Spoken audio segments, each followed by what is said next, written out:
ये कहानी शुरू होती है 1975 में, जब इकबाल साहब एक नौजवान पाकिस्तान से सुनहरे मुस्तकबिल का ख्वाब सजाए बरतानिया मुंतकिल हो जाते हैं। वो कवारे थे, खूब मेहनत की, जल्दी वहाँ पर जो है नेशनलिटी मिल गई। 10 साल बाद यानी 1985 में उन्होंने पाकिस्तान आके शादी की और अपनी शरीक हयात को भी अपने साथ यूके ले गए। बड़ी खूबसूरत उनकी 2 बेटियाँ, एक बेटे की नेमत से नवाजा। इकबाल साहब बरतानिया में बहुत अच्छा कमा रहे थे, बहुत अच्छा कमा रहे थे, बड़ी लाविश ज़िंदगी थी वहाँ पे। लेकिन उनके दिल में एक अजीब और खौफनाक सोच ने जन्म दिया। वो सोचते थे अगर मैंने बरतानिया में कोई जायदाद बनाई तो वहाँ के कानून के मुताबिक बेटियों को जो है वो बेटे के बराबर हिस्सा मिल जाएगा। यानी वहाँ पे जाने के बाद भी उनकी सोच इतनी घटिया ही बोलूँगी, घटिया थी। वो नहीं चाहते थे कि उनकी कमाई का कोई भी हिस्सा बेटियों या कल को उनके ससुराल वालों के हाथ लगे। इसीलिए वो अपनी सारी कमाई पाकिस्तान भेजते रहे और वहाँ करोड़ों रुपए की जायदाद और बड़े बड़े घर खरीदते रहे।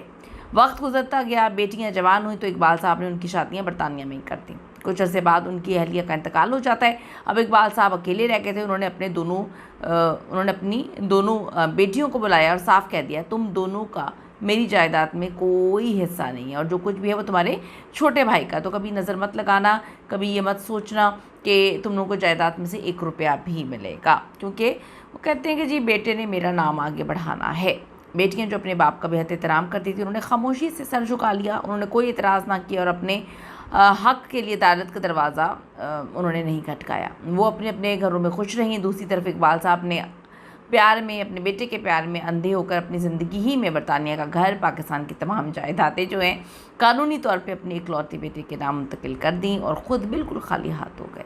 इकबाल साहब ने धूमधाम से बेटी की शादी कर दी और घर में बहू लिया। लेकिन शादी के कुछ अरसे बाद ही बहू के तेवर बदलने लगे और वो इकबाल साहब को एक बोझ समझने लगी। अपने शोहर के कान भरना शुरू हो गए, आपके वालिद बूढ़े हो चुके हैं, इनकी देखभाल मुझसे नहीं होती, ये क्या ड्रामेबाजी है, क्यों ना आप पाकिस्तान जाएं और वहाँ जाके सारी जायदाद बेचकर पैसा यहाँ पे ले आएँ और हम यहाँ पे कोई नया बिज़नेस शुरू कर लेते हैं, यहाँ पे और लेविश घर ले लेते हैं।